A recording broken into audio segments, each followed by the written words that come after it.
Sa kanila ng lahat, nananatili ng masaya. Ngiti sa iyong mukha, buhay ko'y kumpleto na. Kahit sino pa man, ang kwento mo'y mahalaga. Hatid dami-dami saya, saan bang damo ka ba?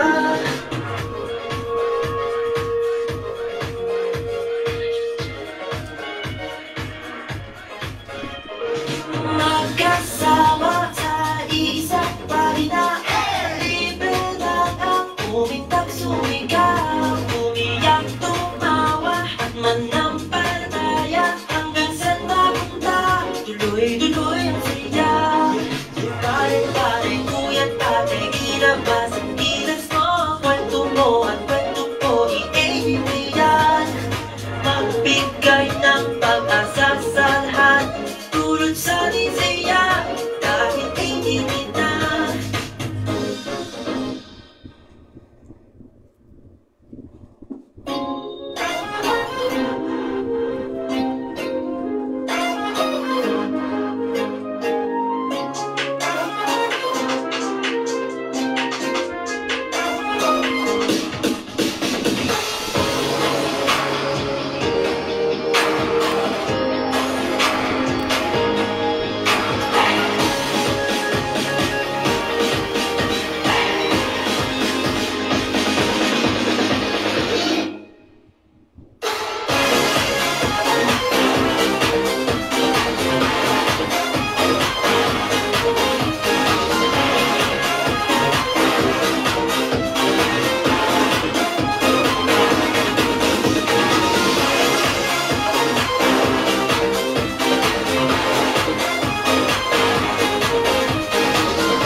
Good evening! Welcome! This is your show. This is your live AGT Anything Goes Topic Season 5 Episode 46. Today is November 21, 2023 and it's a Bible Tuesday night.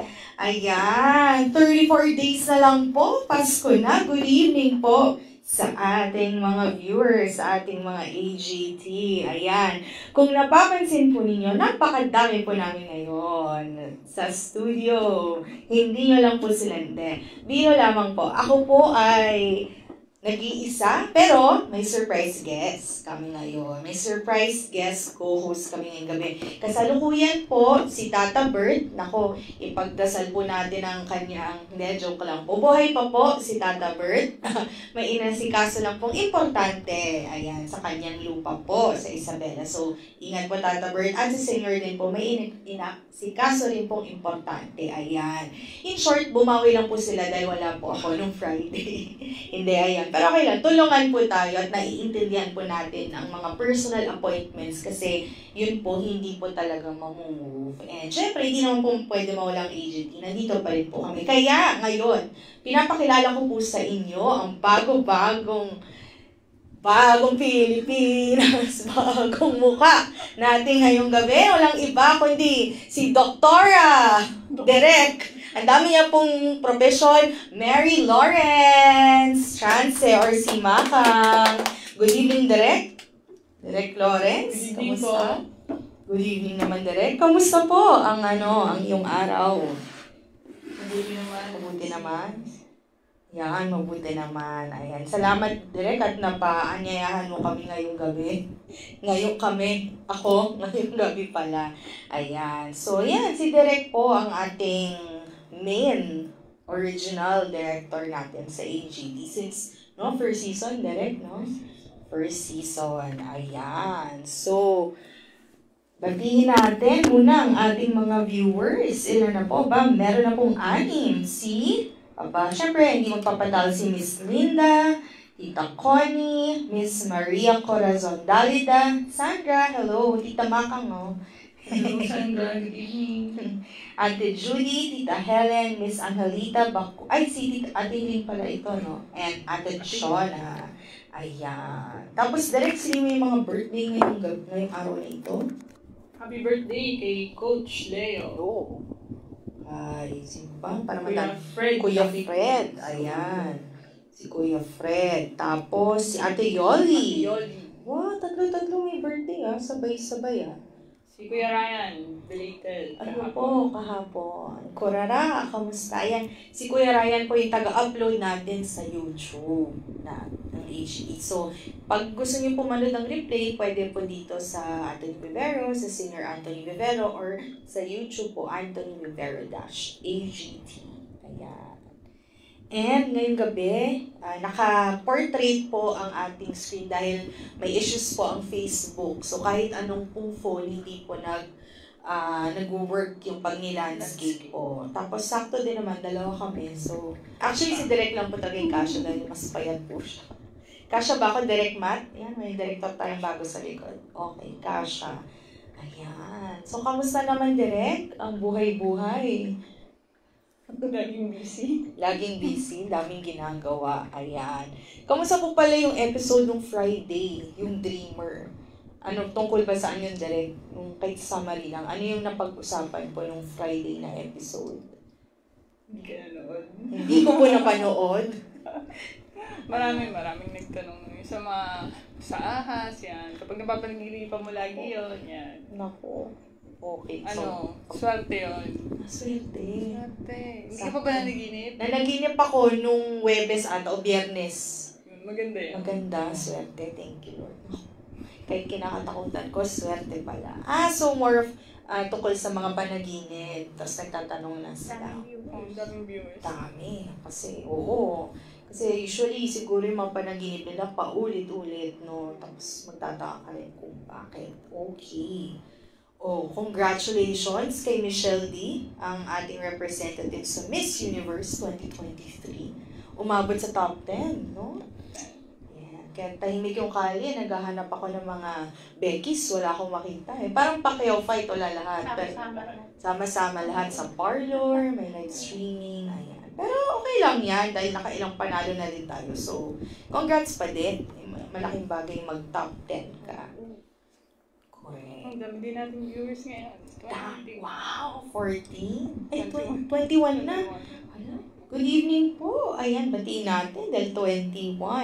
Si Miss Maria Gonzalez. Good evening po. Miss Annalie. Joseph Crisostomo. Ate Weng and Ate Rose. Kamusta po kayo?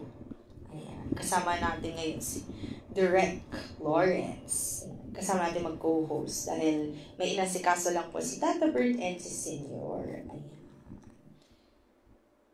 Ayan. Gandang gabi po, Kuya Arthur. From Joseph. Yan. Kamusta naman daw ang Boracay mo? Sabi ni Ay, wow. Joseph. Nako, masaya po pero maulan ang punta namin sa Boracay. So, hindi po natuloy yung ibang activities. Nagsusnorkeling po kami, inaalon po kami ganyan. So, nako, nakakaloka. Pero magandang experience po. Kakaiba, hindi ka lang nagbakasyon, may ibang challenging. Pero masaya po. Nangitin po ako. Ayan. Thank you po. Ayan. Okay. Ano pa bang mga balita? Sa radyo at TV. Siyempre, walang katapos ang gera. Strike na yun. Opo, sa Israel at Hamas, tapos nag-strike nga po, no? Hanggang ngayon po ba ang strike? Hanggang Ay, bukas. 3 araw, hanggang bukas. So, ako po, sana po, kung meron kayong, pareho naman ang daan ninyo, isakay nyo na lang po, lalo na po sa, siyempre, mga wala pong masakyan po, di ba? Ayan. From Kuya Alex. Uy, good evening po. Pwede isali si Makang sa Miss Universe Philippines? Pwede po, Kuya Alex. Sa tangkad ba naman ang talino ni Miss Makang Why not, di ba? Pero ikaw, Direk, na-try mo na bang, kasi nga matangkad ka, di ba? Na-try mo na bang sumali sa mga pageant dati? Hindi ako sumali. Hindi ka mahilig? Hindi. Yun talaga. Ayun. So, grabe. Yung tangkad, no? Yan. Yan ang mga nakuha sa akin. Tsaka, hindi na naibalik. Ayan. Good evening po kay Kuya Emar and Ate Che. Good evening po. Ayan. Kamusta po kayo? Naku, 34 days na lang, Pasko na. Ano kaya ang... Ay, o nga po pala, may activities po, no, direct? Diba? This coming Sunday and Monday. So, lahat po ng color teams, yung leaders po, paki-inform na po ang inyong mga teammates. Ayan. Teammates natin. Teammates natin, Bekhenemen. Bekhenemen, Anjo, pwede ka pang mabol. Kumusta dyan sa Canada? Ayan. Pwede. White team ha, let's go. Ayan. Musta daw po from Sir Joseph kay Ma'am Makang at kay Ate Linda. Kamusta daw po kayo? Okay naman. Okay lang. Ayan. Well, thank you po sa mga pangangamusta nyo. Mahihain ka daw, Derek, sabi ni Ate Che. Oo, sanay ako sa sa likod lang. Likod ng camera. Okay. Ano pa bang mga balik-balita? Sa Pasko? Ayan, ako. Project. Ano po ang project natin? Ano po? Yes, o yun po ha. So, pwede na po kayong bukal sa loob nyo po tumulong. Wala naman po kami nire-require na amount, no? Any amount will do po. Kasi maliit man, malaking bagay po yung tulong na yan. Pwede nyo po inform si Miss Linda or si Miss Makang kung gusto nyo pong tumulong. Ayan. So, ang project natin, proyekto natin, magpapasaya tayo ng mga bata. Though ilang years na rin po natin ginagawa, pero iba't ibang klase po. So, this year, ano na po ba, Miss Linda, ang may final ano na po ba? Christmas party po dito sa center. Ayan. So, at least mas marami tayo ma-accommodate. Mas intimate siya, no? So, masaya yan. Kasi dito naman sa center, Diyos ko po, napakasaya. Correct. Masaya mga party dito. Ayan. Party. So, maraming salamat po sa mga tumulong na po at patuloy na tumutulong, no? Maraming salamat po dahil hindi nyo lang po alam kung gaano po kalaki yung naibibigay yung saya at pagbagong buhay po sa mga tinutulungan nyo dito. Ayan. Yes. Ayan po. Kuya Jun, hello. Good evening. Ate Marina Espedilla. Kisha Munar? Nasaan si Kisha Munar? Mary Marvin Angeles, good evening. Ayan. Okay. Ano po? Ang Israel at Hamas po? Kung 34 days po, Pasko na sila, 46 days na po ata ang gera nila. Grabe po. So, pagdasal po natin, lalo na po sa dami pong bata. Hindi lang po basta bata, pati sanggol po. Nadadamay, nakakaawa po talaga. Pero, yun nga po, ganun po talaga ang buhay sa gera. Wala pong kasiguraduhan. Ayan. So, pagdasal po natin sila. Though, may history naman po talaga kasi yan. So, maganda, alamin natin yung research kasi syempre may mga kumakampi sa Israel, may mga kumakampi sa Hamas, pero, yun, alamin natin kung ano ba talaga pinanggalingan. Ayan. Pero syempre, ang pinakamaganda dyan, yun nga, peace. Diba? World peace. Ayan. Okay po. No oras na po ba? Ayan. So, mag-ano na po tayo. Kakatapos lang po natin magbasa ng unang libro ng mga hari. Natapos na po natin siya last week. So, 21 chapters po yun. Ngayon, ikalawang libro naman ng mga hari. Ayan, 3 chapters pong babasahin. So, pang 12 libro na po natin ito. Ayan. From Antiola Efren Miller. Hello po, good evening. From Ate Irene. Parang pumati si Anje. Baliktad. Nangitim nga ako, Ate Irene eh. Actually, nagpapayat po talaga ako, pero mali. Sa September po ako nagsimula akong papayat. So, hindi po talaga umabot. Kaya kung makita niyo po yung picture at video, wala pong pinagbago. Ayan. Pero masasarap po ang pagkain sa Boracay. First time ko po kasi. Masasarap, yun lang may kukwento. Napakasarap. Walang tapon. Kahit saan ka pumunta, masarap. Ayan. Yung alon lang ang talagang nawasiwas po talaga kami. Pero enjoy naman po. Nasa mga kasama mo and quality time naman yun eh. Wala yun sa lugar. Maganda naman siya, pero relaxing, pero nandun pa rin sa mga kasama mo. Lalo na kung ililibre ka. Chares! Yun ang grabe. Ngunit KKB kami. O diba?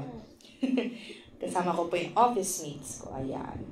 From Kuya Emer. Parang magandang version ni Jessica Soho si Anje. Umayos ka, Kuya Emer. Ikaw para kang gwapong version ni Bruno Mars. Gusto mo yun? Balikan lang tayo, Kuya Emer, ha? Emer. Hello, Kuya Emer. Ayan. Okay. Anong oras ba? Ikaw, Direk, may iba ka bang balitang nasagap o may mga hinuni ba ang mga ibon? Hindi ako nanonood ng balita ngayon. Wala mga balita masyado. Ang Katniel po ba? Break na daw? Pag wala si Senyor, yan ang pwede natin pag-usapan. Sorry po, Senyor, yung mga balita na lumalabas sa algorithm ng aking Facebook. Totoo ba yan? Totoo daw, pero di natin malaman kasi alam mo minsan ng showbiz. Ayan. Wala lang si Senyor, binabash na ako ng mga kasamahan dito. From Kuya Alex, Emer, mas payat naman si Anje, kaysa kay Jessica Soho. Ayan. Coach Manny. Si Coach Manny, good evening po. Kamusta, Coach Manny? Ayan, wow. Ang gaganda daw natin. Thank you po. Wow, thank you po, Miss Olga. Miss Olga. Kayo rin po maganda. Ibabalik natin yan. Mas maganda pa. Maraming salamat po.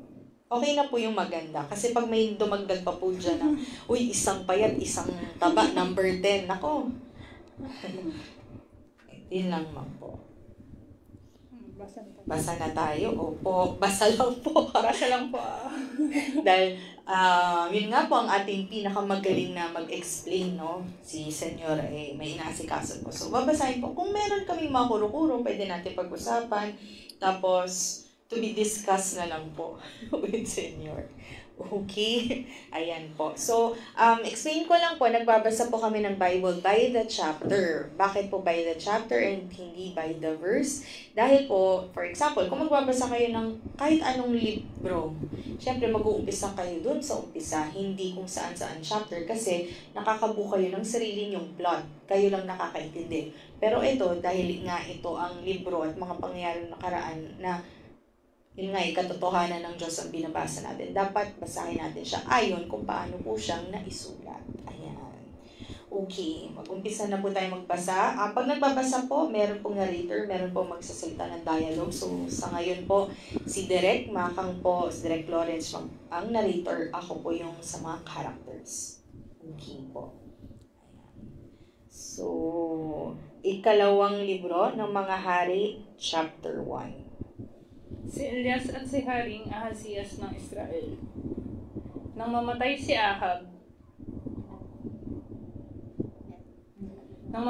Ahab, naghimagsik ang Moab laban sa Israel.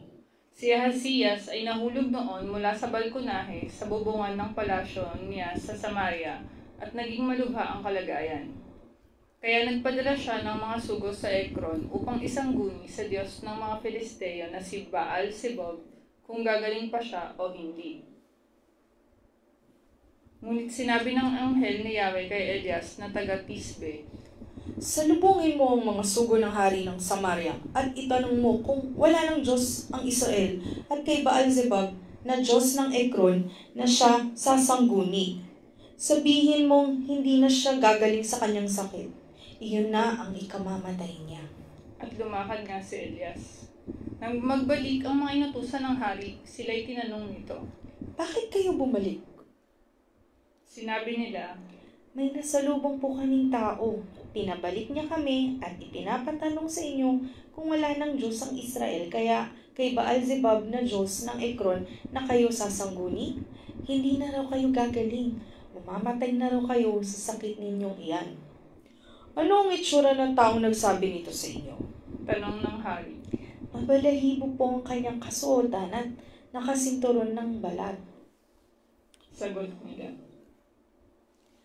Si Elias iyon na taga-Tisbe. Sabi ng hari. Ipinatawag ni Haring Ahasias ang isa niyang opisyal at ang 50 kawal nito upang dakpin si Elias. Natagpuan siya ng mga opisyal na nakaupo sa burol at sinabi nito, Lingkod ng Diyos, ipinapatawag kayo ng hari. Sumagot si Elias, Kung ako nga'y lingkod ng Diyos, umulan sana ng apoy at sunugin ka, pati ang iyong 50 kawal. Umulan nga ng apoy at nasunog ang opisyal at ang mga kawal nito. Nagsugo muli si Haring Ahasias ng ibang opisyal na may kasama rin 50 kawal. Ipinasabi niya kay Elias, Lingkod ng Diyos, magmadali kayo, ipinapatawag kayo ng hari. Ngunit sinabi ni Elias, Kung ako nga'y lingkod ng Diyos, umulan sana ng apoy at sunugin ka, pati iyong 50 kawal. Ang Diyos ay nagpaulan uli ng apoy at sinunog ang opisyal at ang mga kawal nito. Si Haring Ahasias ay nagpatawag uli ng isa pang opisyal at inutusan, kasama ng 50 kawal nito. Pagdating sa burol, lumuhod ang opisyal sa paanan ni Elias at nagsumamo. Lingkod ng Diyos, maawa po kayo sa akin at sa aking 50 tauhan. Kami po ay inyong lingkod. Huwag po ninyong itulot na mamatay kami. Alam ko pong tinupok ng apoy mula sa langit ang 2 opisyal na nauna sa akin at ang kanilang mga kawal. Kaya nga po, isinasamo ko sa inyo na hayaan ninyo kaming mabuhay. Sinabi ng anghel ni Yahweh kay Elias, Sumama ka sa kanya at huwag kang matakot. Sumama nga siya papunta sa hari. Pagdating sa palasyo, sinabi niya sa hari, Ganito ang pinapasabi ni Yahweh. Sapagkat nagsugo ka ng mga tao upang sumangguni kay Baal-zebub na Diyos ng Ekron, na para bang wala ng Diyos sa Israel, hindi ka nagagaling. Mamamatay ka. Namatay nga si Haring Ahasias ayon sa ipinasabi ni Yahweh kay Elias. Wala siyang anak, kaya si Joram na kanyang kapatid ang humalili sa kanya bilang hari ng Israel. Noon naman ay 2 taon ng hari sa Juda si Jehoram na anak ni Jehoshaphat. Ang iba pang ginawa ng Haring Ahasias ay nakasulat sa kasaysayan ng mga hari ng Israel. Ito po ang salita ng Diyos. Salamat po sa Diyos. Okay po, wala na mga tanong. Next chapter. Hindi, ayan po. So, dito po, isa-summarize ko na lang po para hindi po explain kasi syempre ayoko pong pangunahan din yung wisdom na mabigay ni Sir. Pero kung meron po tayo ay salamat po sa Diyos. Ayan po, si King Ahab po, no, siya yung nag-rule po sa Israel nung ilang taon. Tapos ito nga, si Elias yung katapat niyang propeta. Kasi yung mga hari po dati may katapat po silang propeta. Ayan. So, yun nga, namatay na si Haring Ahab. Tapos, ito namang si Ahasias ay nahulog, no po. Siya na po ang pumalit na hari kay King Ahab sa balkonahin. So, syempre, yung nagtawag siya agad ng sugo kasi natakot siya kung gagaling pa ba siya, no? Kasi parang kung ikaw, hari ka, sa akin lang, no, Derek, parang ano ba yun? Yung hindi mo magandang kalagayan ay yung mahulog ka sa galing doon hindi dahil sa gera, di ba? Yung ganon. So, pero yun nga, kasi si Elias po, dahil propeta, sila po talaga ang nagpapasa ng mensahe galing kay Yahweh o galing sa Diyos. So, sinabi ng anghel kay Yahweh, kay Elias, na yun nga, isalubungin daw yung sugo ng mga hari dahil nga pinapatanong kung gagaling pa ba siya. Ayan. So, 2 beses po sinabi ni Elias, no, na kung tunay nga ba siyang propeta ng Diyos o ano po yung term niya, may term po siya dun Kung siya nga ba talagang lingkod ng Diyos, kumulan sana ng apoy at sunugin, pati 50 kawal, 2 beses niya sinabi yun. So nangyari po, edi 2 kawal na yung wala hanggang meron 3. Biglang, syempre, alam niya na yung nangyari, so naniwala na siya. Ayun, dun sa sugo. Ayan. Pagkatapos, sinabi po, yung pinapasabi po, no, ni Yahweh sa anghel kay Elias na sumama na sumama na po si Haring Asiyas. Huwag na po siyang matakot. Ayan. Pero, yun ang masakit po dun. Papasama, pero hindi naman po magbabago yung tadhana ni Haring Asiyas na hindi na talaga siya gagaling. Kahit sumama pa siya, yun na po talaga yung tadhana niya. Ayun lamang. So, ayun, hanggang namatay na siya. Tapos ang pumalit sa kanya ay yung anak niyang si Joram. Ayan. So, si Haring Joram na. Ayan po. Direk, may dadagdag ka po ba? Basta natin susunod na chapter. Ayan. Batiin lang po natin ang mga bagong pasok. Pasok po, mga suke. Sige, Direk, ikaw na. Sige, good evening po kay Miss Lynn Barrios at Liza Pilar. Makmak, Gregorio is watching. Ayan. Makmak, dito ka ba sa linggo? Architect. Opo, ayan. Maria Honey Amistoso. Hello po, Architect Makmak. Ayan. So, ito po siguro sa akin yung pwedeng lesson ko po na naintindihan. Ako lang po ito ha. Ako lang to. Ako lang po ito na yung paniniwala po nila, hindi paiba-iba po talaga. Magbabago sila after sila parusahan ni Yahweh. Tapos babalik pa rin po sila dun sa marami silang sinasambang Diyos-Diyosan. Hindi po talaga naniniwala. Pero pag sinabi po kasi na lingkod siya ng Diyos, at paglingkod ka ng Diyos, ang sole purpose mo naman ay hindi pang sarili, kundi pang kalahatan. Maniwala ka na yung mensahe na yun ay galing sa Diyos. Dahil yun naman parati sinasabi ni Senyor, kasi minsan tatanong ng iba, paano mo malalaman, Senyor, di ba, kung ito bang nagsasalita o nagpapadala ng mensahe or kung ano man panaginip, galing sa Diyos. Yun po ay kung ikabubuti po ng nakararami at hindi po pansarili. Ayan. Okay. Ayan. So, chapter 2 na po tayo. Dinala si Elias ng karwahing apoy. Dumating ang oras na si Elias ay kailangan ng kunin ni Yahweh sa pamamagitan ng ipo-ipo. Noon ay naglalakad sina ni Eliseo buhat sa Gilgal. Sinabi ni Elias, Maiwan ka na rito at ako'y pinapupunta ni Yahweh sa Bethel. ngunit sinabi ni Eliseo, Saksi si Yahweh, ang Diyos na buhay. Hanggang buhay ka, hindi ako hihiwalay sa iyo. magkasama silang pumunta sa Bethel. Sinalubong sila ng mga propeta roon at tinanong nila si Eliseo, Alam mo ba nga, Panginoon mo ikukunin na ngayon ni Yahweh? Alam ko, kaya wag na kayong maingay. Sagot niya. Sinabi ni Elias, Eliseo, maiwan ka na sana rito sapagkat pinapapunta ako ni Yahweh sa Jericho. ngunit sinabi niya, Saksi si Yahweh, ang Diyos na buhay. Hanggang buhay ka, hindi ako hihiwalay sa iyo. Kaya nagpunta silang dalawa sa Jericho. Pagdating doon, si Eliseo ay nilapitan ng pangkat ng mga propetang taga roon at tinanong, Alam mo ba nga, Panginoon, may kukunin na ngayon ni Yahweh? Alam ko, wag na kayong maingay. Sinabi muli ni Elias kay Eliseo, Maiwan ka na rito sapagkat pinapapunta ako ni Yahweh sa Hordan. ngunit sinabi niya, Saksi si Yahweh, ang Diyos na buhay.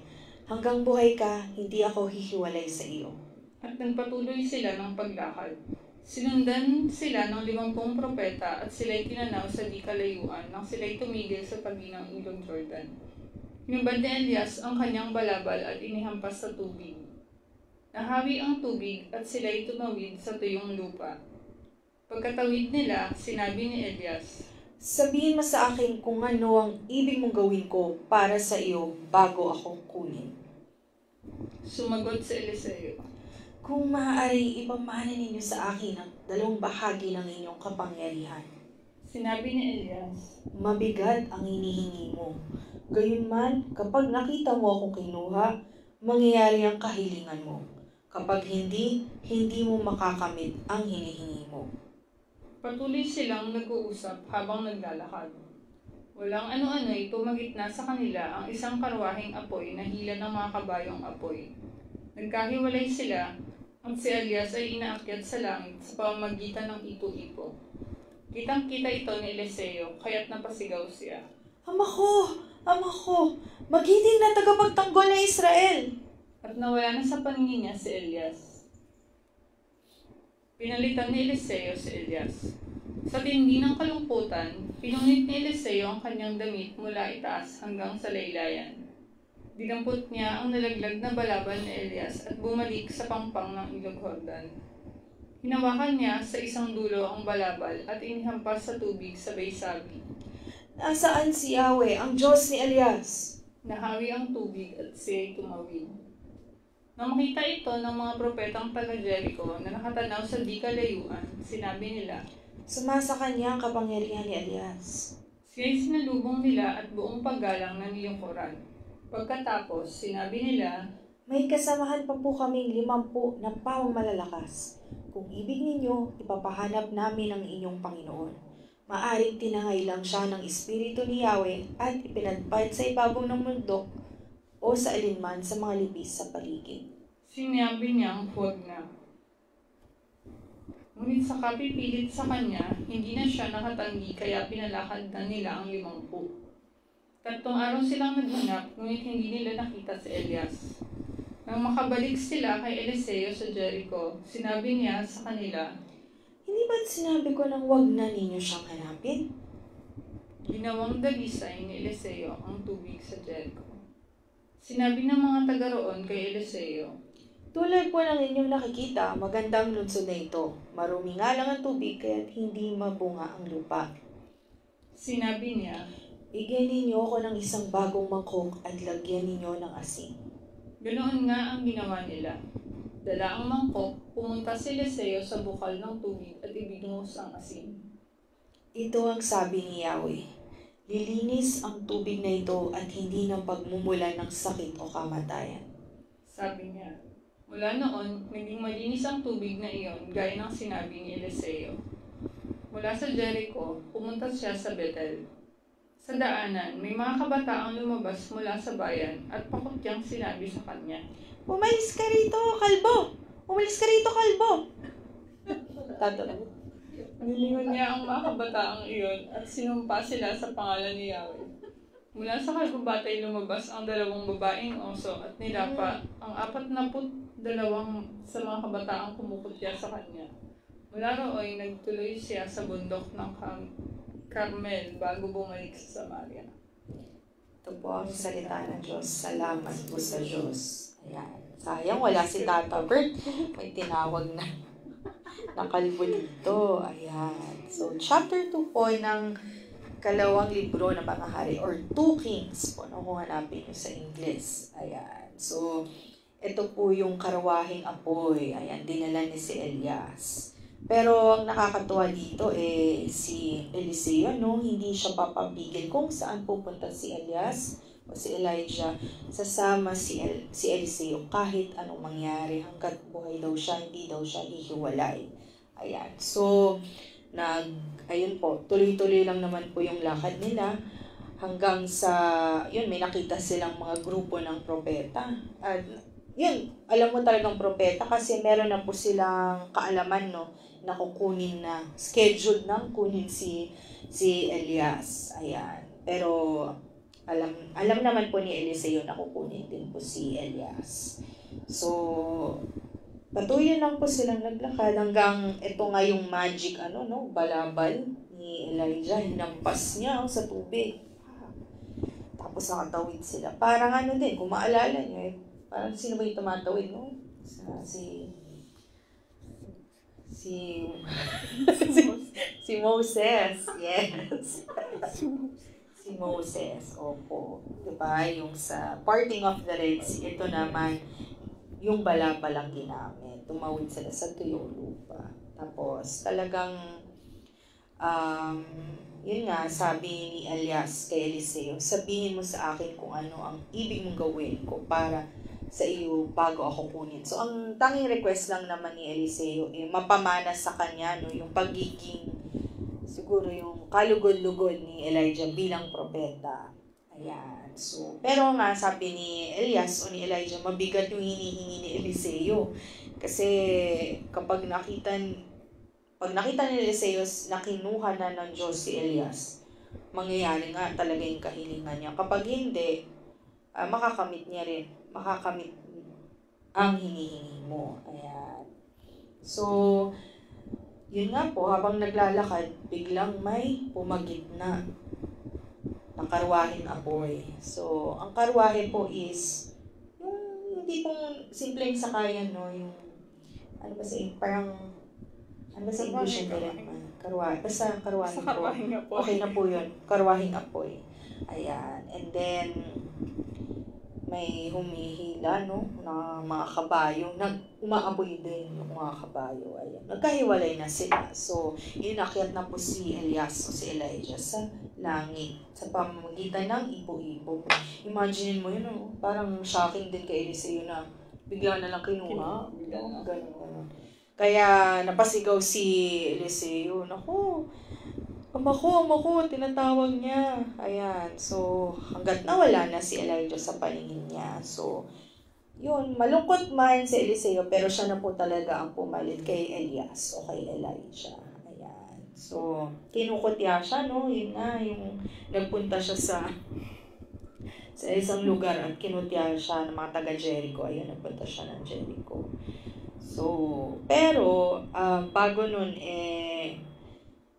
tinatanong siya, no? Kasi gusto nila tulungan pala ng mga propetang taga-Jericho kasi nakita na nila na baka nandun lang sa taas ng bundok, 'di ba? So, ayaw naman, sa totoo lang, ayaw na ni Eliseo hanapin. Kasi diba? nakita naman niya. Oo, nakita niya. Pero, pinipilit to ng mga taga-Jericho. So, hanggang, yun, hanap din sila ng hanap. And then, yun nga, hindi naman nila nakita. Kaya sabi ni Eliseo, di ba, sabi ko sa inyo, huwag nyo nang hanapin, nahanap nyo pa rin. So, yung tubig naman, no, yung ginawang dalisay na tubig sa Jericho ni Eliseo. Ayan. Ito siguro, hindi na po na-mention dito na inutos sa kanya ng Panginoon. Pero most likely, gano'n na rin. Kasi nakuha na niya po yung paging propeta o naisali na sa kanya ni Elias. Yung nilagyan ng meron bagong mangkok, tas nilagyan niya ng asin. At yun nga, lilinisin niya yung tubig doon na hindi na pagmumula ng sakit o kamatayan yung tubig doon. Ayan. Tapos, sa Bethel pala yung kinonsya. Sorry po, kukorek ko, hindi po mga taga-Jericho. Yung nasa Bethel po. Ayan. Siya yung pinapaalis. Ayan. Umalis ka rito, kalbo. Ayan. Umalis na nga po si Tata Bert. Wala na nga po. Kaya huwag nyo na pong kutyain. Ayun. So, yun lang. Kinutya po nila ang propeta. Kaya ang nangyari, may naglabasang mga oso. Kalain mo yun.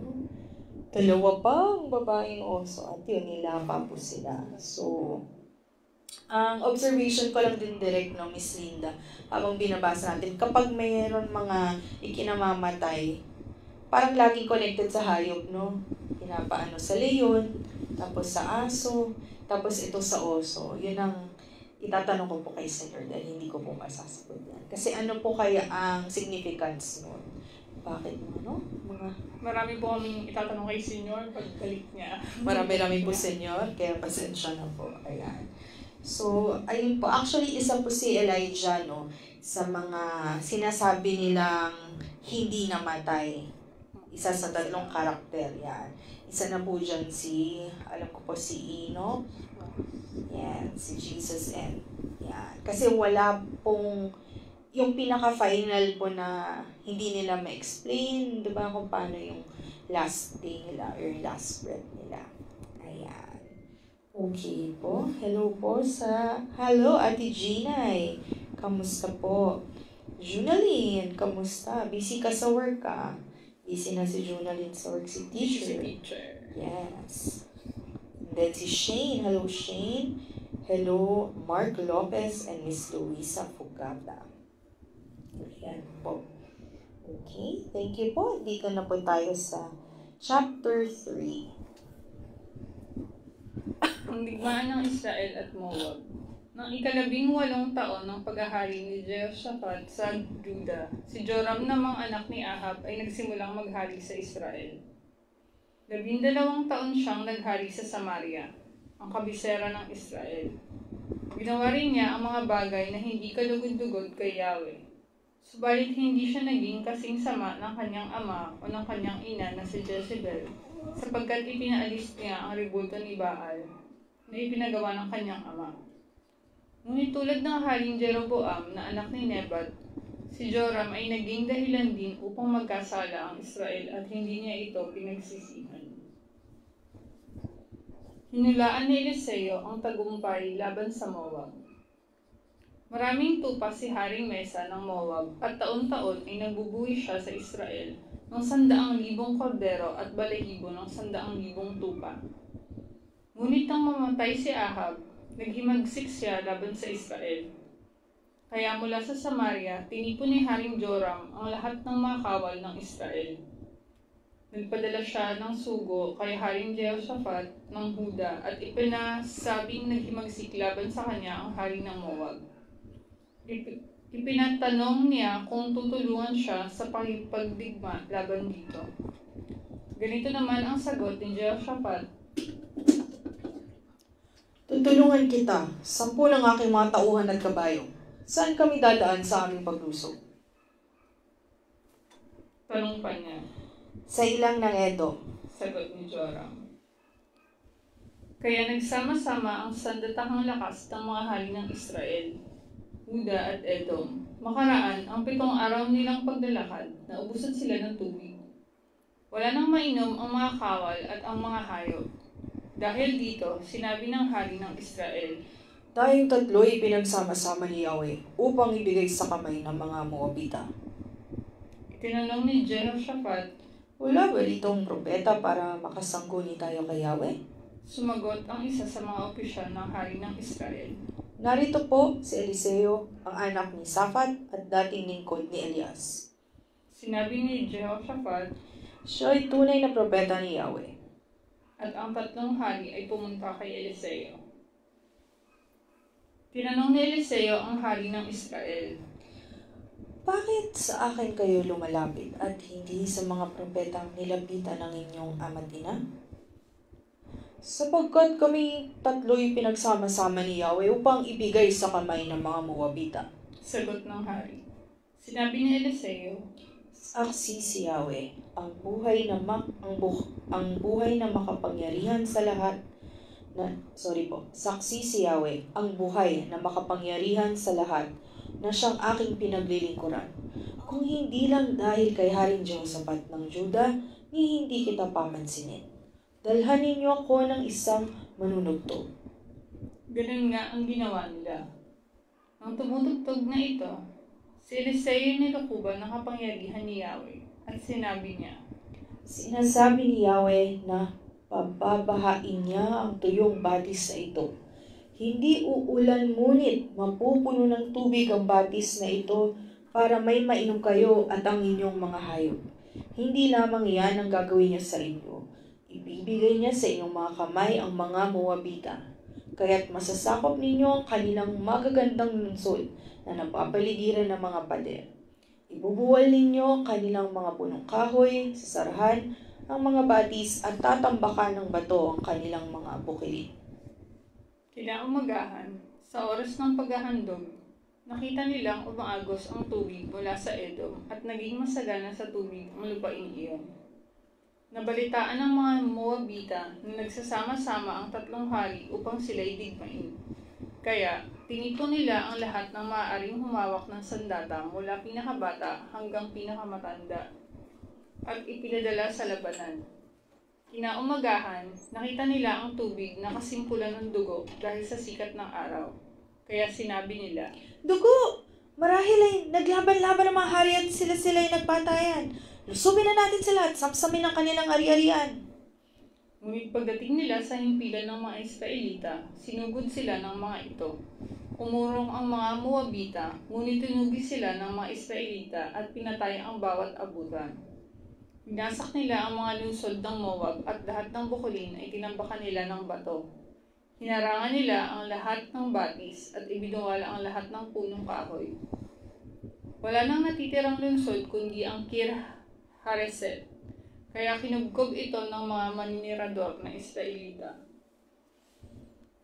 Nang makita ng hari ng Moab na natalo na sila ng mga kaaway, Nagtipon siya ng 700 kawal na sanay sa paggamit ng espada upang makalusot sila sa kinaroroonan ng hari ng Edom. Ngunit hindi sila nakalusot. Kaya, kinuha niya ang panganay niyang lalaki, ang magmamana ng kanyang korona at sinunog bilang handog sa ibabaw ng pader. Nang makita ito ng mga Israelita, sila'y kinilabutan, kaya umatras na sila at umuwi sa kanilang lupain. Ito po ang salita ng Diyos. Salamat po sa Diyos. Ayan po. Ayan na ang digmaan ng Israel at Moab. So, may tanong po si Auntie Ginay. See you on Friday at charot. Tanong ni Auntie Ginay, kung hindi namatay si Elijah, ano kaya nangyari sa katawan niya? Saan siya napunta? Ayan. Senyor, saan ka po napunta? Para magsagot ang tanong ni Ate Ginay na, saan napunta si Elias? Ayan. So, kung hindi namatay. Well, knowing ako, yung belief ko, Ate Ginay, kung siya nga ang lingkod ng Diyos, nasa Diyos po siya. Yun ang sa akin po. Yun ang tingin ko. Kaya, hindi siya namatay. Baka pwedeng ginawa siyang, hindi ko po alam kung ano pwede, no? Mahirap sagutin, Ate Ginay. Pero, basta alam ko kasama na niya ang Diyos. Ayan. Baka kasi yung inaalam natin yung physical way of dying dahil tao siya, physically. Pero kung in terms of dahil nga propeta siya at yun nga, kalugod-lugod siya sa Diyos, yung pagkamatay niya, parang yung kay Kristo po, or yung kay Enoch, na wala pong makaka-explain. Tanging Diyos lamang po kung ano yung dahilan bakit gano'n, sa ganoong paraan. Po? Opo. Yan, tama. Walang posible. Tama.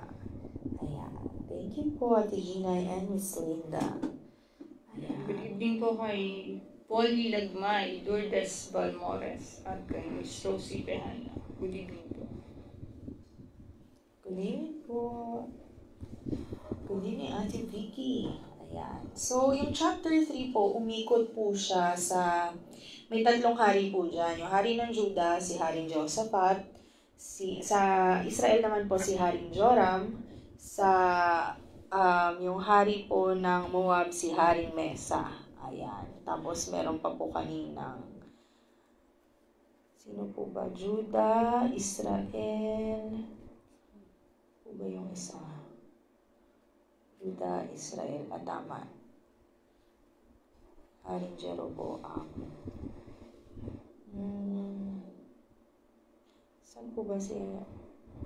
Okay.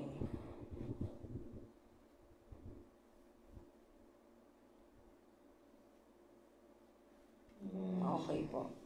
Sorry po, kino-confirm ko lang. Ayun. So, yung hari po ng Edom, ng Israel, at ng Judah nagsama-sama po para labanan po ang mga taga-Moab. Kasi nga, pakiramdam po nila, anytime lulusubin na sila. Pero, inalam muna nila. So, kumbaga, tinanong muna, naghanap ng propeta. So, yun na, ang propeta na si Eliseo ang nakausap nila.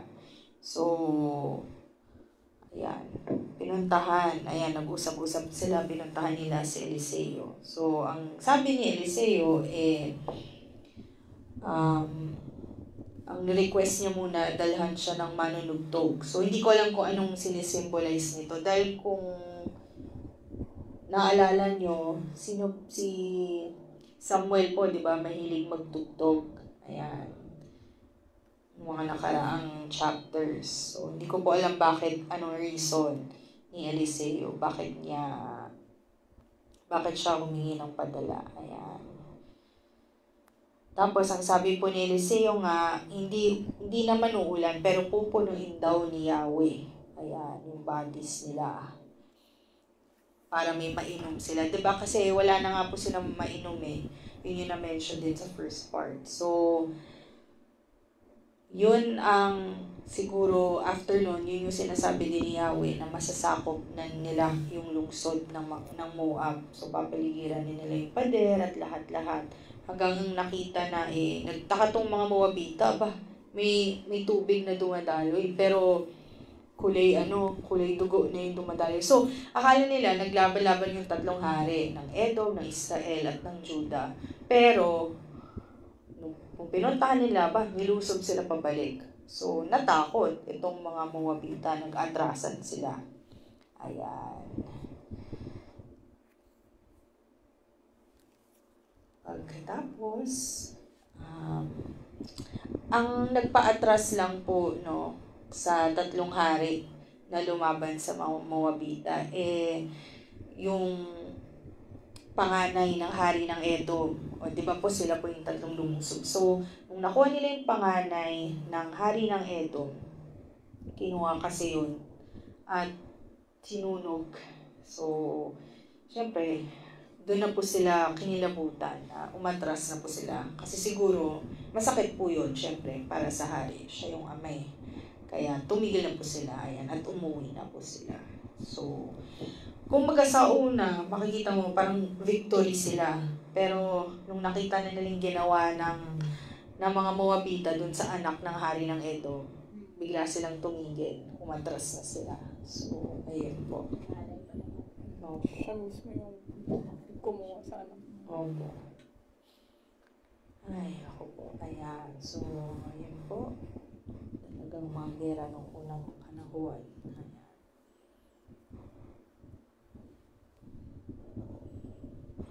Ayan. Kaya nyo yan, Angel. Thank you, Ate Gina. Tingnan po. Thank you, Ate Gina. Correct naman po ako ni Senyor. Ayan.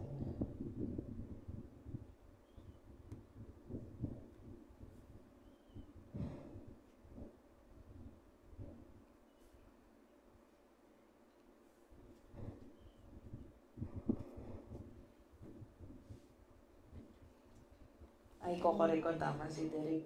Kinuha niya mismo yung anak niya, inalay niya pala. Sorry po. Siya mismo yung nagsunog pala. Sorry. Ayan. Sarili niya anak sinunog. Ayan.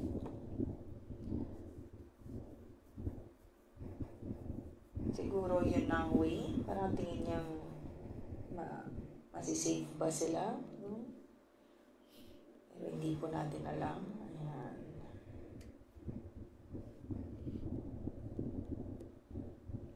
Bibigay po. Ayan. So, 3 chapter lang po nabasa natin. Ang first 3 chapters po ng ikalawang libro ng mga hari. Ayan. Okay. Okay na po. Direk. 4 minutes. Sila naman doon ni Tata Bert. Nagbuntas sa Boracay. Sila naman palang Boracay. O nga po salitan po. May inasikaso po sila. Importante. Ayan po. Sa mga nagpapa-pray over po, i-comment yun lang po doon sa healing invite. Ayan. And speaking of healing po, ayan, bukas po, being a Wednesday, sabi ni Tata Bert. Ayan. So, pwede po kayo mag-join sa novena. 8 o'clock po yun. After po nun, meron pong lecture. Yung 63rd lecture po ni Senyor, ito po yung natakal niya po na Sabado, ulitin niya po para bukas. And then, healing po. Ayan. So, yun lamang po. Any last words po? Direk? Last words? Okay na po. Ayan, magandang gabi po. Maraming salamat po sa lahat ng nakinig sa pagbasa namin. Yung mga tanong niyo po, tatanong na lang po natin kay Senyor pagbalik niya. Yes po. Maraming salamat po. Ayan. Una po, salamat po. At pasensya na po, kung medyo may mali-mali po tayo at hindi po talaga tayo expert tulad ni Senyor dito. Pero, yun, salamat po sa nagtanong and sa mga nakinig po.